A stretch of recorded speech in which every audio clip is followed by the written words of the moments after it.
Baik, Assalamualaikum warahmatullahi wabarakatuh. Bismillahirrahmanirrahim. Alhamdulillahirrahmanirrahim. Assalatu wassalamu ala asrafil amin mursalin Sayyidina Muhammadin wa ala alihi wa sahbihi ajmain, amma ba'du.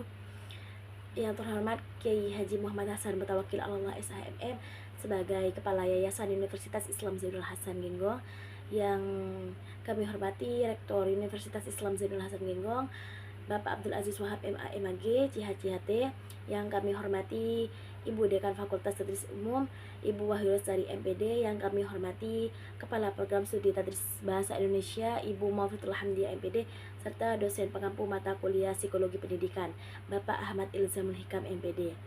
Baik, bertemu lagi dengan saya Hikmatul Maufiroh dalam penjelasan sebuah peta konsep mengenai fase dan tugas perkembangan dalam psikologi pendidikan. Baik, di sini saya akan menjelaskan. Di sini ada fase perkembangan manusia. Fase perkembangan manusia ini biasanya mengenai tentang fisik, kognitif, sosial maupun emosional. Dan pada fase perkembangan manusia ini ada beberapa tingkatan. Yang pertama yaitu usia bayi dan balita, di mana usia bayi dan balita ini 0 sampai 2 tahun. Yang kedua ada usia prasekolah. Usia prasekolah ini biasanya 3 sampai 5 tahun. Yang ketiga ada usia sekolah, yaitu usia prasekolah itu 3 sampai 5 tahun.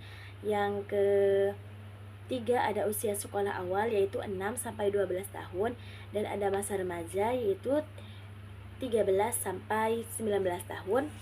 Setelah itu ada masa dewasa, di mana usianya dari 20 sampai dewasa awal 20 sampai 40 tahun, dan dewasa pertengahan yaitu 40 sampai 65 tahun, sedangkan lansia yaitu 65 tahun ke atas.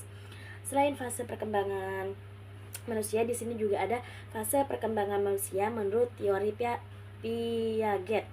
Sebenarnya fase perkembangan yang pertama dengan fase perkembangan kedua menurut teori Piaget ini sama, akan tetapi beda dalam penyebutan, di mana dalam fase perkembangan menurut teori Piaget ini anak berusia 0 sampai 2 tahun itu diberi nama sensomotor. Yang kedua ada praoperasional, umur dari 2 sampai 7 tahun. Yang ketiga ada operasional konkret, yaitu umur 7 tahun, dan ada operasional formal, yaitu 12 tahun. Setelah itu ada perkembangan sosial emosional, di mana perkembangan sosial emosional ini merujuk pada perubahan setiap individu yang mengenai tentang emosi sosial dan emosional. Seperti apa itu? Contohnya seperti yang pertama itu ada kepercayaan versus ketidakpercayaan. Yang kedua ada otonomi versus malu atau ragu. Yang ketiga ada inisiatif versus rasa bersalah. Yang keempat ada usaha untuk kompetensi versus rendah diri, dan yang kelima ada identitas versus bingung peran. Yang keenam ada intimidasi versus isolasi, dan sebagainya. Dan yang terakhir ada implikasi fase perkembangan dalam konteks pendidikan. Nah, ini yaitu adalah sebuah gabungan antara fase perkembangan manusia dengan fase perkembangan manusia menurut teori Piaget, sehingga pendidik, baik itu guru maupun orang tua, bisa menerapkan apa yang sudah dijelaskan tadi pada anak, sehingga masa perkembangan anak itu bisa tumbuh dengan baik.